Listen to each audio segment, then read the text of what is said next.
7:14 on this Wednesday morning. We want to welcome to microphone number 2 Denis Dunderdale of the Arkansas Game and Fish Commission. Well, good morning, Dale, and good morning, everybody else. Boy, there's just a lot going on. This is, well, I say my favorite time of year, but every time we come into a new season, when it's becoming turkey season, that's my favorite time. Oh, yeah. And then, but this is one of my favorite times, and thank goodness the weather has finally become something like fall weather. Yeah, and we finally got a little bit of that moisture that we so desperately need, because we need a little more, but we'll take what we can get. You bet. Hey, one of the things I want to mention right off the bat, because I've been getting a few phone calls about it, and this is directed primarily towards school teachers and people that work in the conservation districts, and that is the use of our fine money. And we've mentioned this a few times on other programs, how when a game warden writes a ticket, a lot of folks will grumble, thinking that, well, that's why the game wardens are riding around in such brand new trucks. And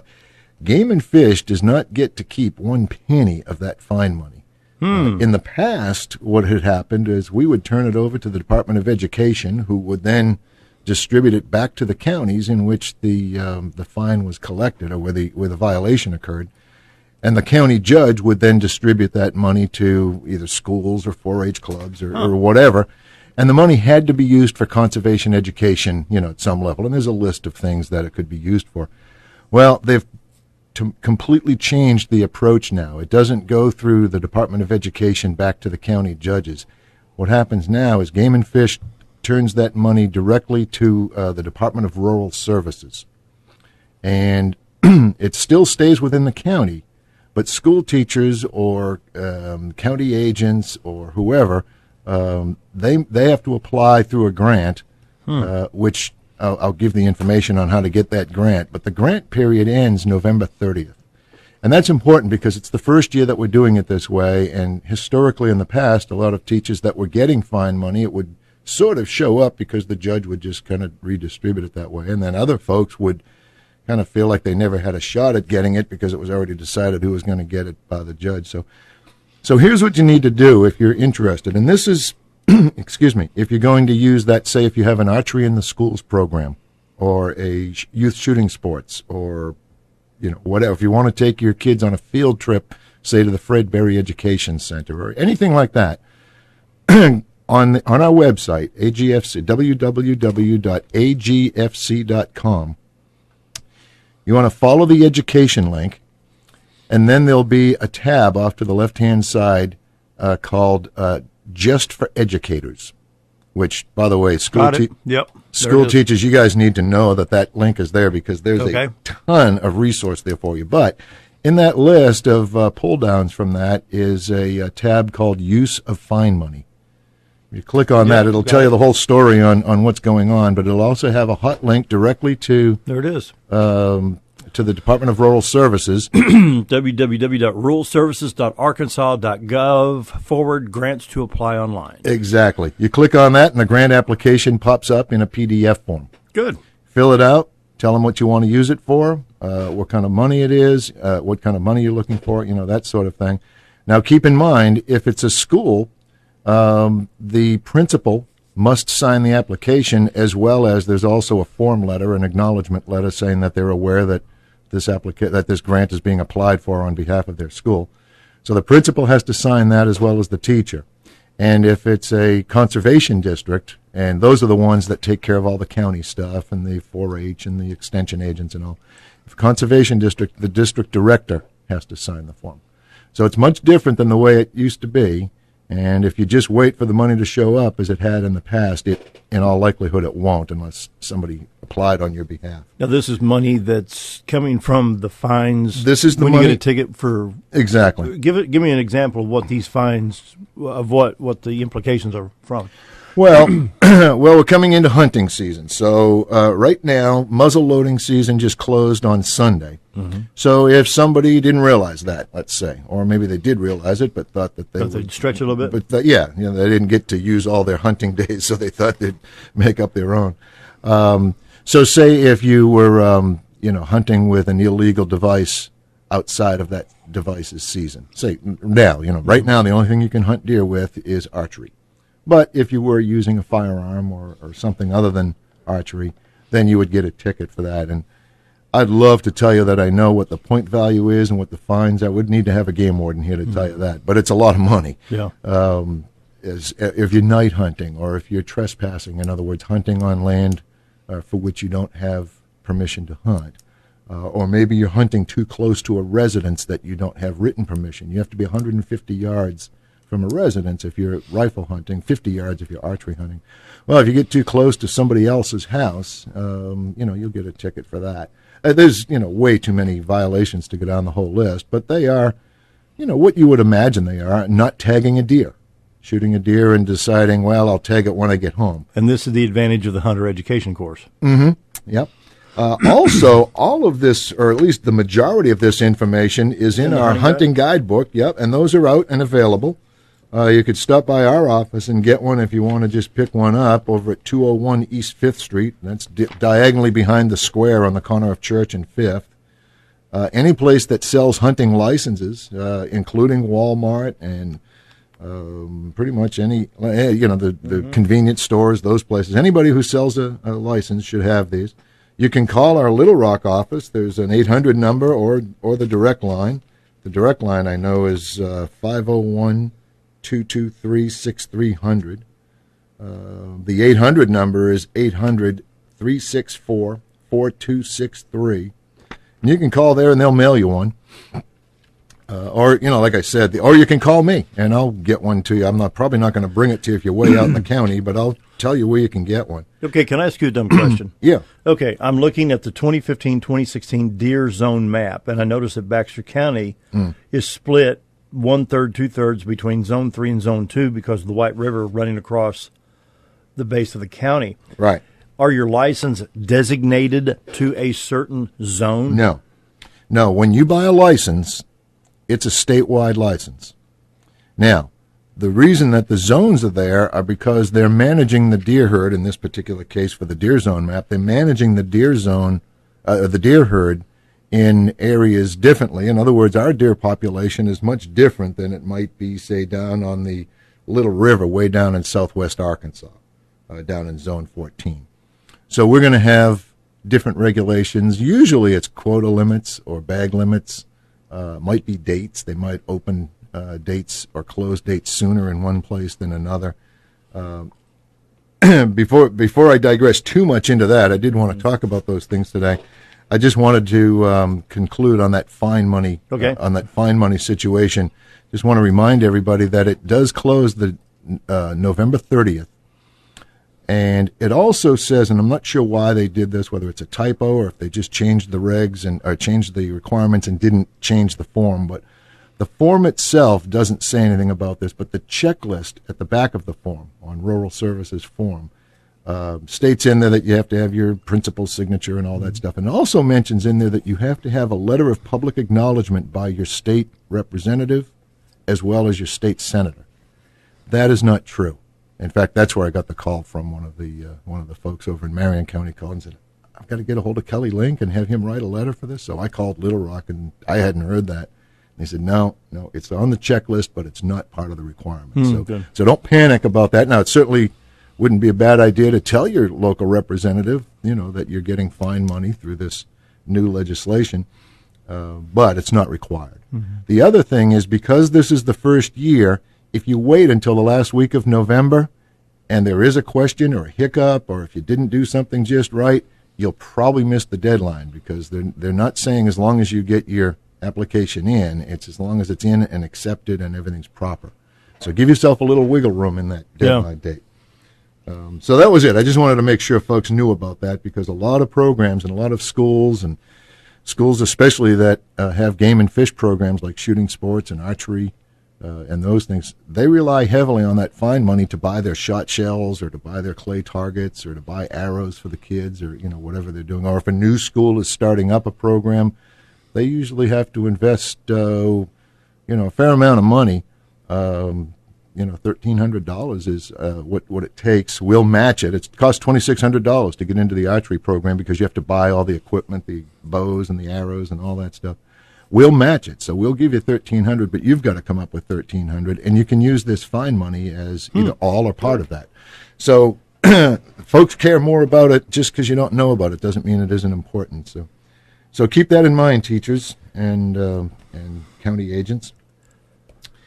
Let's see, what else? We've got the youth hunt coming up. And now we'll start talking a little bit more about deer hunting, because we're right on the cusp of actually our archery season is open, and we've already had a muzzle loading season open and close. That opened on, help me with the date. I want to say the 15th. Oh, the muzzle. I'm seeing it right here. 15th or 16th, whatever it was. Well, I'm looking at Deer Zone 3. Saturdays ago. Muzzle loading was October 17th through 25, and it'll reopen December 12 and 14. Right. Special Youth Modern Gun Hunt November 7th and 8th. Right, and that's coming up next, not obviously this Saturday is the 31st, but the following Saturday, a week from Saturday, the youth hunt season, which is 2 days. It's Saturday and Sunday. Now, there's some different regulations for the kids. Things are a little bit more lenient for them. See page 49, okay. Yeah, and for them, first of all, if the child, first of all, you have to be ages 6 through 15. In other words, if you're 16 and older, then for hunting purposes, you're considered an adult and no longer eligible to hunt the youth hunt. And you're also required to have a hunting license if you're 16 or older. And you have to be at least 6 to tag a deer. So between 6 and 15, you can hunt in the youth hunt. And there's a couple of caveats. If the youth has their hunter education card, then they can hunt with the accompaniment of an adult who's 18 who has proper license and all that stuff, and has the card if they're supposed to have one. That accompanied person cannot hunt. They can't even carry their firearm. Used to be that 65-plus hunters could, but now only the youth can carry the firearm, and only the youth can shoot or tag the deer. So that's the deal if they have a hunter ed card. If they don't have a hunter ed card, then they have to be under what we call the direct supervision of somebody who's with them. And that person has to be same requirements, except they have to be 21. Now, the difference between being accompanied and being directly supervised, accompany means, and it's right there on page 49, it'll give a little definition if anybody's reading along with me here. But well, you mean where the adult members who accompany youth may not carry a firearm? Is that what you're looking at? No, I'm looking on page 49, right under the, at the bottom of the Special Youth Modern Gun Deer Hunt section. Oh, the exceptions. Direct supervision is defined as within arm's reach. Oh, wow. So if you're a kid who doesn't have a hunter ed card, you've got to have somebody 21 with you who does have a license, and if they're supposed to have a card by their age, then they have to have that too, and they have to be within arm's reach of that hunter. Wow. Okay, so you can't send the kid over that ridge or, be where you can talk to him or holler over to him and let him know. You've got to be right there with him, and the purpose of that is we presume those kids aren't properly trained enough to where you may need to grab that firearm, and stop a situation before it happens. And that's the reason why the adult should not be carrying another weapon. Well, it's because this hunt is only for kids. Yeah. And if the adult is carrying another firearm, then it gets real messy. I mean, folks in the past would say, well, I wasn't going to use it. I was just carrying it because it's a different caliber, and I thought if he didn't want to use the rifle he's carrying, he could use this one, or, that sort of way too many questions that you just can't really. It's hard to defend that when you walk up and there's a deer laying on the ground and both guns have been fired. Or even not fired, but, the adult is carrying the gun. We got the other one before the break. Okay, the other part is accompanied by, and if the kid has his has his hunter ed card, then he just needs to be within range of sight and sound without the use of electronic aids. In other words, it can't be considered a walkie-talkie as being within sound, or you can't say, well, I can see him with my binoculars. Yeah. You have to be where you can, communicate without any artificial devices. So that's kind of an important deal. Sounds like good old common sense right there is what it is. It is, but they've changed a few of those regs over time, and I'll tell you about a few other things. Kids get to shoot a few more things that adults don't during the youth hunt. There's no antler restrictions. For adults there is, and I'll go through what those are when we come back from the break. But pretty much kids can shoot button bucks, spike horns. 3-point rule doesn't apply. They can shoot does. There's no, because we can shoot does too, but they can pretty well shoot any deer that's within shooting range. So. We are visiting with Denis Dunderdale of Arkansas Game and Fish Commission. After the break, if you want to follow along with us, go to www.agfc.com. It's a very good website, very user-friendly. Check it out. We're going to take the news break real quick. We'll be right back. More with Denis right after this.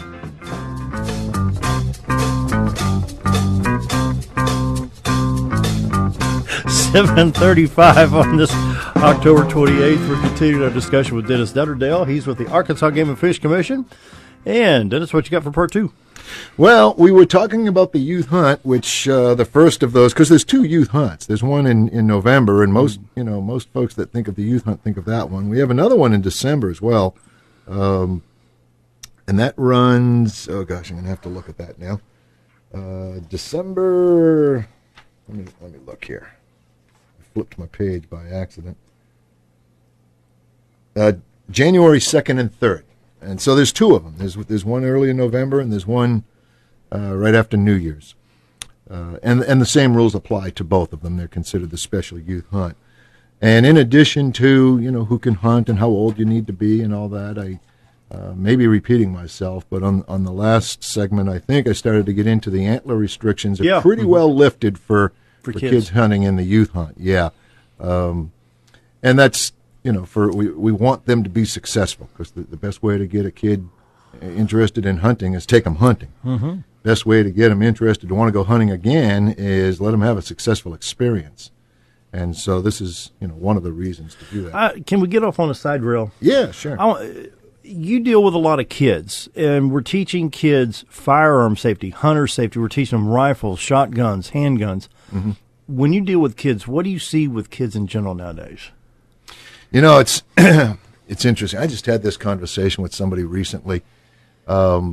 What I see is a whole lot different than what I keep hearing on the media. We'll see the news about this teacher with the kid that dumped the kid out of the chain. I don't know what the backstory on that is, and I'm not going to defend either party because I don't know the story.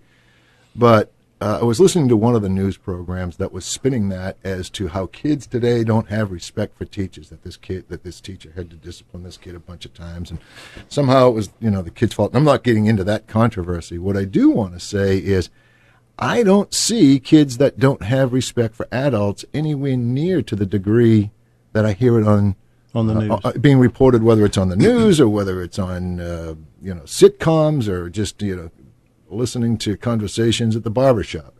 There's a lot of naysayers out there talking about how kids just don't get it today, and they blame the Game Boy. Well, Game Boy, I guess, is really a passé term, but they blame the computer games. Yeah, now it's Xbox or something. Yeah, whatever that is. And there are issues with that. A lot of kids do need to get out more than they do, and there are sedentary issues, and there's a lot of issues. But my experience is, and I get to go to all different schools. I don't just go to the one school that's got the biggest AP class and the kids or the alternative schools. I go to alternative schools. I go to high placed schools. I go to everything in between. And my impression is I'm pretty encouraged by the youth of today. I really am. Good. Now I can't speak for other parts of the country. I don't know what it's like in inner city Chicago or Boston or LA or something. And I'm sure it's like anywhere. You're going to find good and bad. And I'm not saying that every kid is yes or no sir and please and thank you. Yeah, there are some kids that are dealing with issues that, they act out on. But, man, when I hear somebody start putting down the youth in general, it just makes my blood boil, because I see just the opposite. I think, especially in this part of the country. Don't you think rather than criticize, reach out your hand and pick up a kid and help them out, take them hunting, take them fishing? Absolutely. Absolutely. Take them bowling or to a football game or something? I'll tell you, yes, I do. And I'll tell you one other thing as well, and this kind of gets into a little bit of, I don't know if it's child psychology or just common decency, but we're quite active in the Archery in the Schools program in Arkansas, and it is a fantastic program. We probably ought to do a show on just that someday. Maybe I'll bring the state coordinator in for that. That would be good to talk about. But one of the components of that program, it was developed in Kentucky by a former director of their Game and Fish. And one of the things that they really drive home in there is when you're teaching kids, of course I teach the coaches, so we really try to get this forward, is to do everything in a positive manner. Even something as simple as explaining to a child how to shoot, rather than say, don't hold the bow like that. Here's how you do it. Exactly. Tell them what you want them to do. Don't tell them what you don't want them to do. And at first it was a little uncomfortable to do that. But once you get into that mindset and realize, I have absolutely seen a difference in the way kids respond. Whenever you do things in a positive manner, you're going to get positive results. Yep. And I was a naysayer at that when they were trying to teach me, and I wasn't refusing to do it, but I was skeptical that it really made that much of a difference. And so I tried it, and I started doing it. Man, I'll tell you, it does make a difference. Yeah, it does. It sure does. So, yeah, I'm pretty encouraged and impressed by and large. Of course, like I said, there's exceptions to everything, but I don't see the youth as being the demise of our society. Now, I guess I could become controversial and start talking about the things that I do think are the demise, but maybe not while I'm wearing a Game and Fish logo. So anyway, that's the story behind the youth hunt. We're having one over at Fred Berry this year. The participants are all decided now. We did have an application period in September, and we sent it out to all the schools in the area. And we've got 6 kids we're going to have over there, and it's a 2-part hunt. It's an interesting concept. We've already had a dove hunt, and that was, I'm guessing at the dates here, I think it was September 19th, and the 18th and 19th, for Friday and Saturday, whatever those dates were. And what we're trying to do now is realize that if we can get the kids to have 2 positive hunting experiences, that the chances of them wanting to really get involved and their family to keep them involved are much better than if we just set up a hunt, have them come out, do the hunt, and then send them on their way. So what we did was had a Friday night. It was a camping weekend. We had them come out Friday evening. They set up their tents and did all the camp. We had all kinds of education programs relative to dove hunting on Friday. Got up at 5 o'clock, fed them breakfast. Each kid had a game and fish mentor, an experienced dove hunter with them, as well as their parent or legal guardian or somebody, Sure. So there were 3 people in each little group on the hunt. And those same 6 kids, as well as their parent or guardian, as well as the same mentor, are going to do a deer hunt. November. Gosh, I'm terrible with dates right now, Dale. It's not the date of the youth hunt. It's just a regular hunting day. I want to say November 18th, or shortly after the deer season opens. So, and I'll look that date up in just a second, but. And the way that works is, and we'll do it again next year, and we'll put applications out to all of the schools so that those kids can apply. The criteria is that the child has not to have tagged a deer yet. That we want this to be their first deer and their first hunt. In other words, we don't want to have kids who are already in a hunting family who are getting yet just another experience. The point of this is to get kids introduced to hunting. Yeah. So we have that going on, and there's several of those going on all around the state. Some of them are adult hunts. They're not all just youth hunts. We're also realizing that not just kids need to be introduced to hunting, but adults, young adults, people that have some discretionary money that don't hunt but would like to, don't have a clue on how to get into this. So we're setting up these mentored hunts so that they'll have an opportunity to figure out at least how to get started, and couple of places to go and some of the basics you need to know to be able to do it properly and safely and all of that. And see, I am looking at the the Fred Berry Conservation Education Center. It looks like you got a hunter education class at the Yeovil Center. Yeah, that's this coming Saturday. In fact, I'm glad you mentioned that. That's probably, I think I'm going to have one more before the Christmas hunt, but that's the last one before the rifle season starts. And that's this Saturday at 8 o'clock at the Fred Berry Center. Now, that one is being sponsored by the Marion County Extension Office. Yeah. And the phone number for contact there, that will be Brian C. is the person coordinating that. And you can call the Marion County Extension Office and get the information, or just show up at 8 o'clock on Saturday at the Fred Berry Center over on Crooked Creek in Yellville. Now I'm showing the Arkansas Game and Fish Youth Hunting Camp, age 12 to 15, Yellville, November 21-22. That's it. 2021-22. That's it. Yeah. Yep, that's the one. And so that'll be fun. Well, we did it last year, and we only Thanksgiving and everything. That'd be cool. You bet. And we did it last year. We only did the youth hunt, the deer hunt last year. We didn't combine it with a dove hunt. And we had 6 kids, and in 2 days, 6 kids harvested 9 deer. And then we taught them how to process the deer and skin it and quarter it up. And it took because there just isn't time in a weekend to truly, completely process that many deer in such a short period. But we did, teach them that. We taught them how to clean their firearms, It's just a constant learning process. The whole thing is like one big do-it-live hunter education program. I mean, Boy, it's hands-on nonstop learning. with somebody who's in their life that cares enough about them to take them for the weekend. You know, whether it's dad or mom. A lot of kids had their moms with them.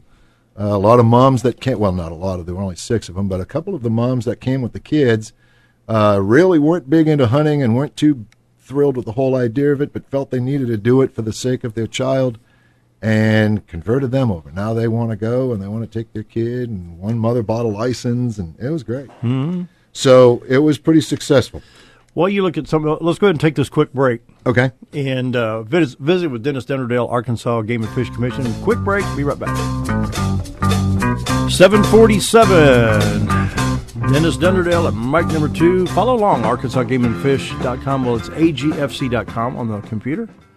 There is so much on this website. You could probably spend 2 or 3 hours going through just a few. You know, you get into hunting, the fishing, and boating. Then you go into your species and habitats, and you got the education resources here. A lot of things on this website. One of the other things that's on there, and I may have mentioned this before, but it is a great resource for, you know, 'cause scouting is such an important aspect of hunting. You know, your hunt doesn't begin the morning when you leave the house driving to the woods. It begins when you start doing the research to figure out, you know, what's going on. On the resources tab on that website, way over on the right-hand side, there's you click on that, and there's a link to maps. And then under the maps, which one? Resources, all the way over on the far right-hand side. Maps, okay. Yeah, click on that, and there's maps. Then under the maps, there's an interactive AGFC map. Okay. And that is essentially, I don't want to call it Google Maps because it's not, but it's very much like Google Maps. In other words, it's live. You can look at it either in satellite view, topo view, street view, all that sort of thing. But it also has the boundaries and locations of all of the wildlife management areas, all of the game and fish or otherwise public hunting grounds, boat ramps, fish, and it's just all kinds of stuff on there. And then if you click on one of those wildlife management areas, it'll bring up information about that, and including a link to the regulations specific to that wildlife management area. Huh.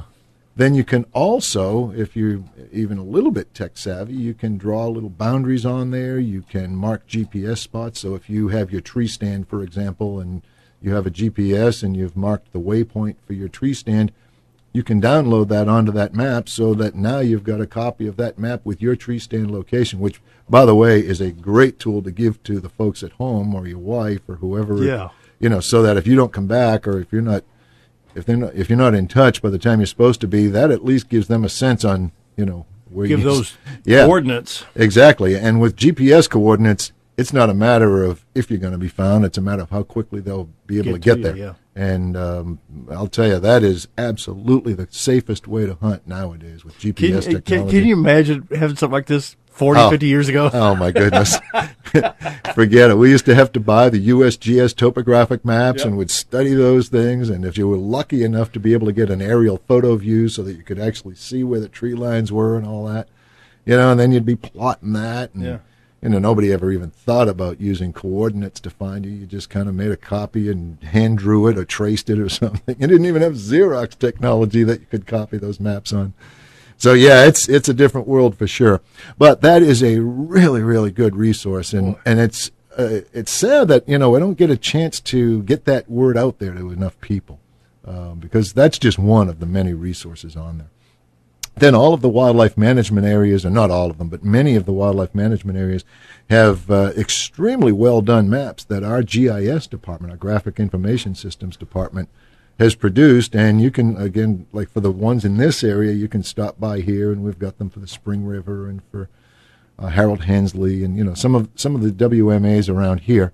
Little Rock can send you, you know, for pretty much any of the ones we have. We don't have them for them all. They take quite a bit to produce them, but they're great. They're a little 11 by 17 full topographic map that's got all the information you could ever want. Fold it up, keep it in your backpack. You really need to have a decent map for the area you're hunting if you're doing it right, you know, for safety reasons, if nothing else. But it's also a great strategy tool. So anyway, that is amazing. Back to that's just, you know, one thing that, you know, when folks complain about, you know, how, and I can't speak to other state agencies, but I'm pretty proud that Game and Fish does use their resources for things like this. I think if we fall short, it's maybe in that we don't get the word out to enough people that these resources exist so that they can take advantage of them. But anyway, with that, I did want to talk a little bit about the modern gun season, that's coming up. Of course, Youth Hunt is a week from Saturday. Well, the following Saturday is the beginning of the modern gun season, and to many people, that's the beginning of hunting season. For deer. For deer, yes. For deer. And that goes from November 14th to December 6th. And then right after Christmas, December 26th through the 28th, there's a 3-day Christmas hunt, what we call the bonus Christmas hunt. Get to use your new Christmas toys. That's right. Yeah, that's right. All of those Bass Pro and Cabela's and, all those magazine circulars and newspaper circulars that come in the mail, you can run up and get that going. Also on that website, on I think it's on resources, it might be under hunting, but there's a list of all of the public shooting ranges, because, there's private ranges like Twin Lakes Gun Club, which if you're an active shooter, hopefully you're a member of that. But if you just need to go 1 or 2 times, there are public ranges around. There's one down on Route 5 South in Sillamore, right in the National Forest, and it's free. It's open to the public. And what are they called? Public gun ranges? Shooting ranges, I believe. Then there are some that are staffed and manned. There's one down in Mayflower, and it costs a couple of bucks to use it. I mean, it's not expensive. I can't remember how much it is, but it's $3 or $4 or something to use that range. And these are really well, developed and very safe to use. And the staffed ranges have a range master who will take care of shutting the range down and heating it up and changing out targets and all that sort of thing.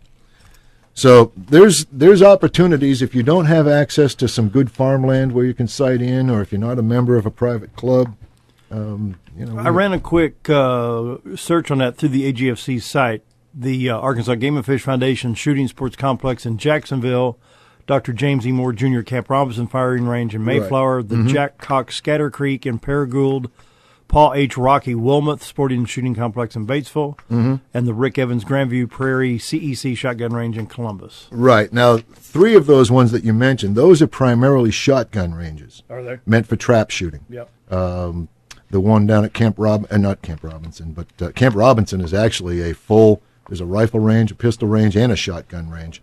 The Rocky Wilmoth is a shotgun range and an archery range. That's the one in Batesville. Batesville, yeah. The one down in Grandview is a shotgun range. And what was the other one? The one in Jacksonville. That's a brand new facility. Man, that thing is gorgeous. Really? They use that for the shooting sports program tournaments. Yeah. Final minute. Wow, that was a quick hour. Zippity-doo-dah, it's over. I'm just getting started. What do you mean? So let's see. There's hogs are always a big thing that come up. So if you get that book, there's a lot to talk about with shooting hogs. But the bottom line is you can shoot them on private land. We'd rather you trap them. We'd rather you don't shoot them, because what we're trying to do is eradicate them. And shooting is just the most inefficient way to reduce those numbers. Trapping is far better. However, on certain WMAs, not all of them, during seasons where the gun that you're using to shoot them is legal, such as deer season or elk season, then you can shoot the hog on the WMA, but only certain ones. And they're all listed in that book on page 33. And there's a fair amount to consider, so don't go thinking you can just go hog hunting on public grounds, because that's not what we want you to be doing. The other one is tree stand safety. Man, that's the biggest cause of our it's biggest cause of incidents now is tree stand falls, and usually climbing up or getting down. So we've got a big public awareness campaign on TV and on radio, and maybe you've heard it or seen it, but that's pretty much it. If you have questions, call me. My phone number is 870-321-5548. Our website is www.agfc.com. That wraps up. Great. Gotta go. We'll be here tomorrow. Have a great day, everybody.